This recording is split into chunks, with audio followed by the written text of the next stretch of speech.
and we earned, the cup. Okay. Very quick question then, before we take a final round of questions from the panel here. This gentleman here, AJ Peter, says, what is Mr. President's plan for tertiary education? Is there one? Our universities are in a state that is quite disturbing. Yes, the standard of tertiary institutions and the universities, unfortunately, is poor.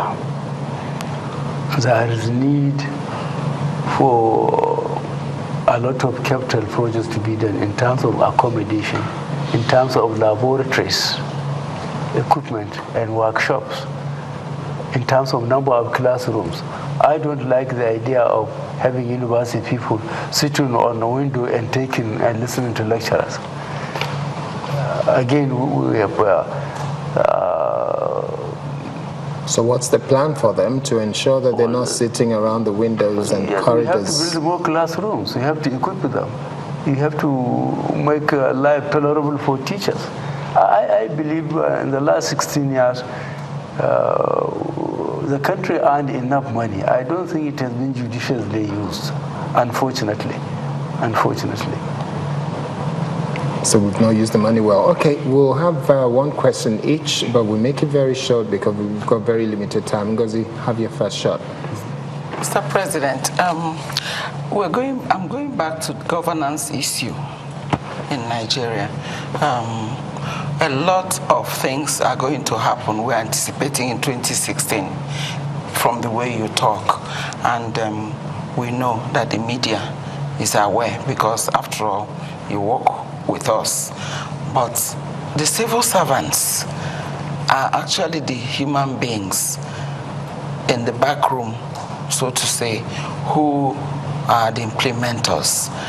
And we're not sure how in tune they are with the new philosophy, with the new culture.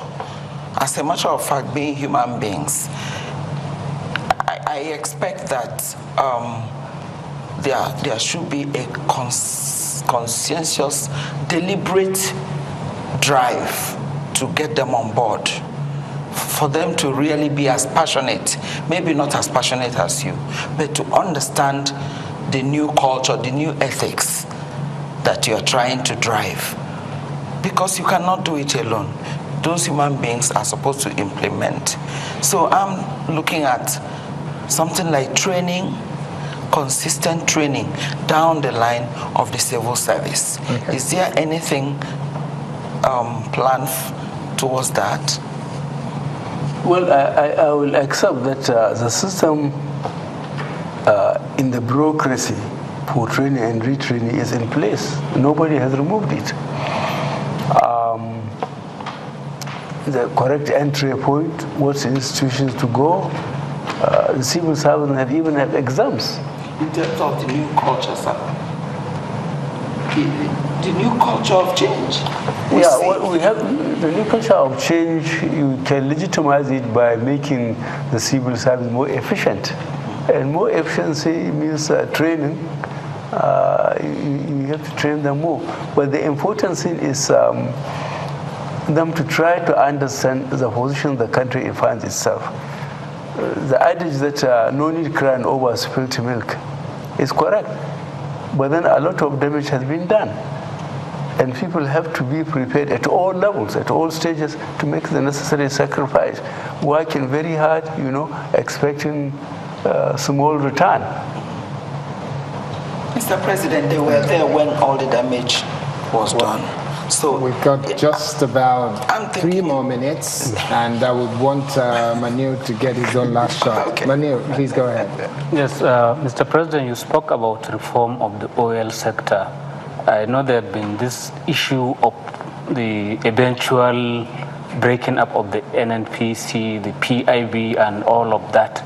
I mean, since it's a priority of your administration, when is that going to begin to happen? When are we going to see the draft bill taken to the National Assembly, and do you have a time frame within which to achieve it? Well, we are doing a lot at the same time, simultaneously. NNPC is the proverbial cow. But if you look critically at this year's budget or next year's budget, you find out that we depend more on FAS and other institutions for the much more than oil. This was forced on Nigeria because of the falling price. But we believe if we are going to realize what we are exporting with strict transparency and accountability, we'll be surprised by the end of the year if the oil appreciates to at least $50 per barrel, how much we can meet our debt servicing and probably capital budget allocation. Because these are very important. Debt servicing, especially external, to earn more confidence of those who want to help us. If we pay them as we agreed in our transactions, that will help us a lot. And then if we perform in the capital allocation, that means more people will be employed, more goods and services will be produced. It's a vicious circle which we have to break, unfortunately, for the government. Okay, your question very short and precise. I'll try as much as possible. Mr. President, the State Security Service has consistently, since you came in, disobeyed court orders. I can mention Kayode Are, I can mention somebody Asuku who has about 3 bails and is still being arrested.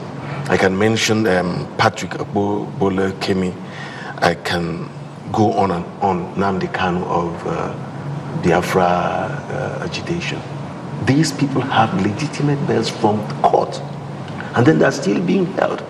Are you not worried? And then, secondly, sir, why we can only take one. I'm really sorry. All right, sir. We've got limited time. Yes, Mr. President. Are you a lawyer? I'm a journalist, sir. You must be appointed lawyer then. Technically, if you see the type of atrocities those people committed, I'm very sorry to say this publicly, against the country.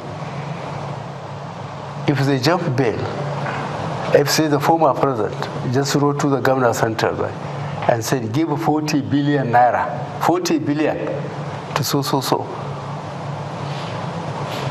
And then he fails to account it, and you give him bail, or you ask him to go and see his doctor in London. While you have 2 million people in IDPs, half of them, they don't even know their parents. Which kind of country do you want to run? And the one we are calling Kanu, do you know he has 2 passports? One Nigerian, one British, and he came to this country without using any passport. Do you know he brought an equipment into this country, a sophisticated equipment, and was broadcasting for Radio Biafra? Which kind of government do you want to have? But we wrote an editorial against it in Premium Times. What? Premium Times wrote editorial against his radio station and called on the federal government to stop that. So he should be given bail to go away. There's a treasonable felony against him, and I hope the court will listen to the case. Okay, Your Excellency, well, we do have to wrap up from all I can see, but I think we have just about enough time for one quick one, which is on this issue of Biafra. What is your thought on it? Yes, you have your perception of Nnamdi Kanu, but the large number of young people from the southeast that we have seen that are demonstrating and chanting, doesn't it worry Mr. President that this could escalate and become something else? It will worry me. When I have the militants, I have the Boko Haram, and another group is emerging, they want Biafra. They say they are marginalized, but they haven't defined the extent of marginalization. Who is marginalizing them? Where? Do you know? They believe they are marginalized. Yes, how? And it's their perception. Marginalized how? Mr. President, immediately you appointed your aides, and they felt an Igbo man was not there, somebody from the east was not there, and then the 2 persons, Obonayano and Chris Ngige, just got back, in spite of the fact that they feel they are the third largest ethnic group in Nigeria. And then those are the two positions they have. It's not a question of ethnicity. It's a question of the Constitution. I am limited by what the Constitution said. There must be a member of Executive Council from each state. The rest, there's a lot of partisan politics in it. Who is the Minister of State for Petroleum? Is he not an Igbo? Who is the Governor of Central Bank? From Delta. Is he not an Igbo? Who is the Minister of Labor? Who is the Minister of Science and Technology? Who is the Junior Minister of Education? I don't think of any Hausa Fulani or any Yoruba who serve in virtually cabinet positions as the Igbos have. So what do they want? You want me to put my gown down so that I bring somebody in? I stood in an election and I won. And I'm limited by the Constitution.